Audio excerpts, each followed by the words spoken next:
नमस्कार दोस्तों। अब हम लिख रहे हैं संपादकीय लेखन। तो चलिए शुरू करते हैं। करारा जवाब दें। सीमा पर हाथापाई करके चीन दबाव बनाना चाहता है तो यह उसकी भूल है।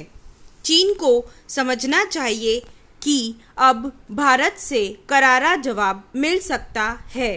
पहले डोकलाम और अब लद्दाख में नापाक मंसूबे जाहिर कर चीन ने एक बार फिर साबित कर दिया है कि उस पर आंख मूंद कर भरोसा करना ठीक नहीं होगा।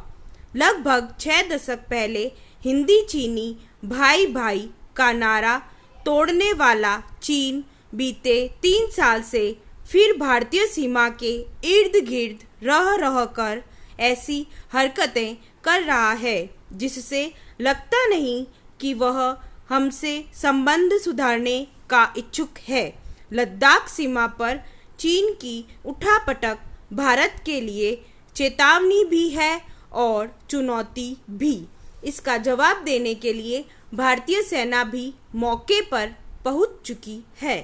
पिछले साल अक्टूबर में चीन के राष्ट्रपति भारत दौरे पर आए थे तो दोनों देशों के रिश्तों पर जमी बर्फ के पिघलने की उम्मीद बंधी थी।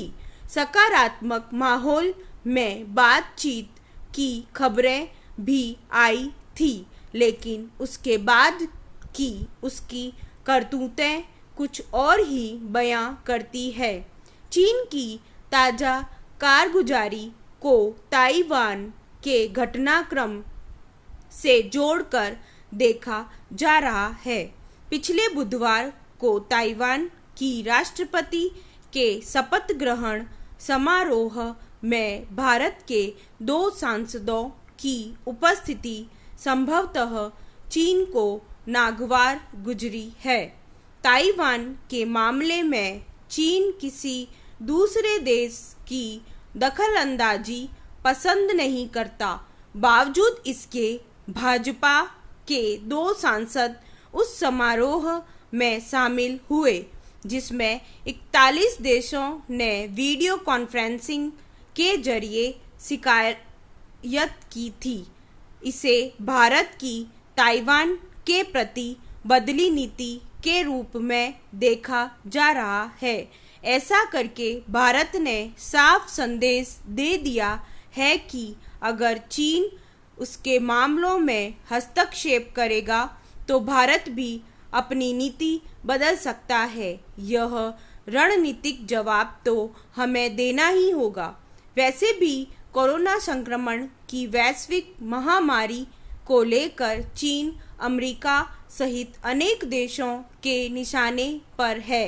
हांगकांग में चीन अपना प्रभुत्व बढ़ाने के प्रयासों में जुटा है जिसका वहां लगातार विरोध हो रहा है। ऐसे में चारों तरफ से घिरा चीन इन दिनों अशांत दिख रहा है। भारत सभी पड़ोसियों के साथ अच्छे संबंध रखना चाहता है, इसके लिए प्रयास भी करता रहता है, लेकिन अपनी शर्तों पर होना भी यही चाहिए। बीते 2 दशकों में भारत विश्व पटल पर नई ताकत के साथ उभरा है। ये शायद चीन को पसंद नहीं, तभी वह रह कर अपनी सैन्य गतिविधियां बढ़ाता रहता है। आज दुनिया तनाव के जिस दौर से गुजर रही है वह चिंता पैदा करता है, लेकिन अपने हितों को सुरक्षित करने के लिए भारत जो भी कदम उठाए सोच समझकर।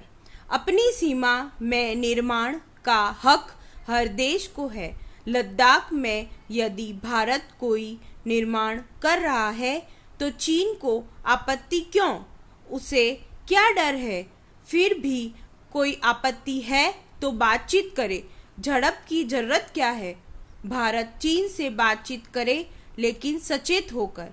कोरोना काल के बाद चीन को अपने व्यापार में हानि की आशंका भी सता रही है।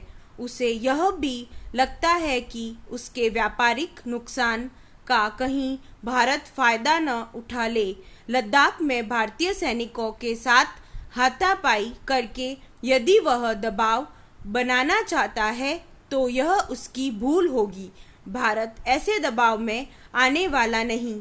चीन को समझना चाहिए कि अब भारत से करारा जवाब मिल सकता है।